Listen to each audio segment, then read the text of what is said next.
Okay guys, good morning, happy Tuesday. I'm back this week with the same topic we were discussing last week, which is on a friendship that is coming to an end. Last week I asked you to ask yourself a question, whether the relationship needs to end or whether you need to decrease the intensity and create some space between yourself and this friend. This week I want to continue by having you ask yourself some more questions. Second question I would love for you to ask yourself is, how would you feel if this friendship was to end? So imagine as though you've already ended it and you've already said your piece, and now it's been 2 weeks, 3 weeks, and that initial anger and resentment has died down. How are you feeling about the fact that you will not speak to this person again and you will not have a conversation with them again? Maybe you'll see them out in public.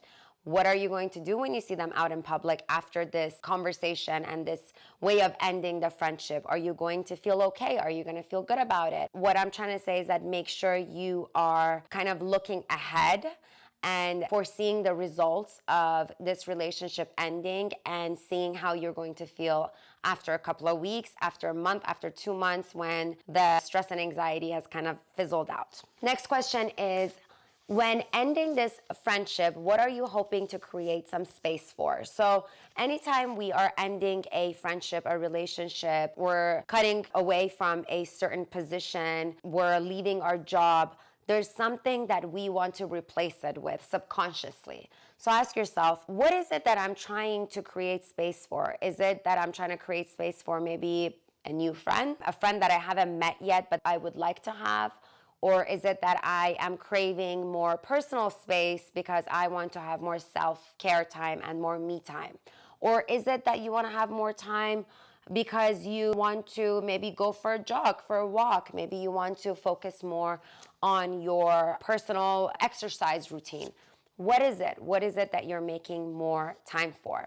The reason I would love for you to ask yourself this question is because that's a telling sign of whether or not this is a good reason for you to end this relationship. So after you have answered these questions and you're sure about how you feel about this, and let's say you decide you do want to have a conversation, either to ask for some space and to decrease the intensity of the friendship, or either because you want to address some topics and move on, or either it is that you really do want to end this friendship. Answering these questions will make all of those things more clear for you so that when you go in to have this conversation, it'll be a smoother, better conversation for you. Also, when you are having this conversation, consider what things you're saying to this person and consider how sensitive this person is.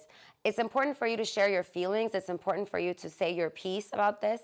But at the same time, you don't want to cause major harm or emotional damage to someone sitting in front of you.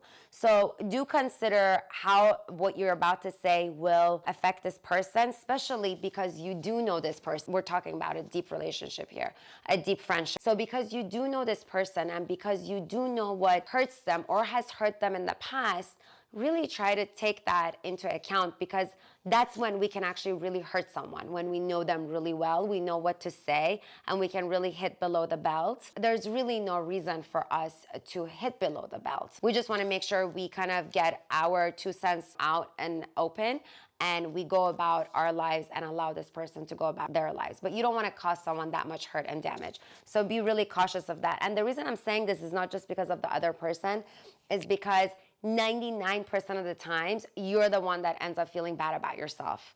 So you might initially feel really good and feel relieved to say, you're the most selfish person I've ever met, and I hate you, and you've hurt me so much, and da-da-da-da.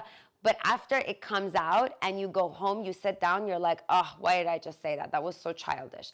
Why did I just say that? That was not called for. So I'm actually really saying it for you. And another thing I want to add is make sure you're putting yourself in the person's shoes before you say something to them. So come from a place of empathy and understanding. When ending this conversation, make sure you end it on as good of a note as possible. So I always tell my clients, thank this person in front of you for what they have added to your life. How valuable were they to you? What good things they did for you? You want to end it on a good note. You never want to end it on a bad note for yourself and for this person in front of you. And last but not least, this is the last part of this discussion, it is to allow yourself to grieve. At the end of the day, you have lost somebody somebody in your life that meant something to you. So regardless of whether you ended this friendship or they ended it, it is absolutely normal for you to have feelings about this, to feel hurt, to feel the loss of a dear friend or someone that mattered to you. Make sure you have someone to talk to. This is really important. Talk to someone who is neutral,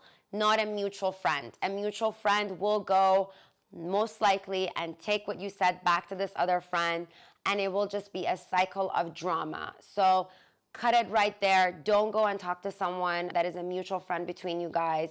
Talk to someone who is 100% neutral. That is how you will feel good without drama. Hope this helps.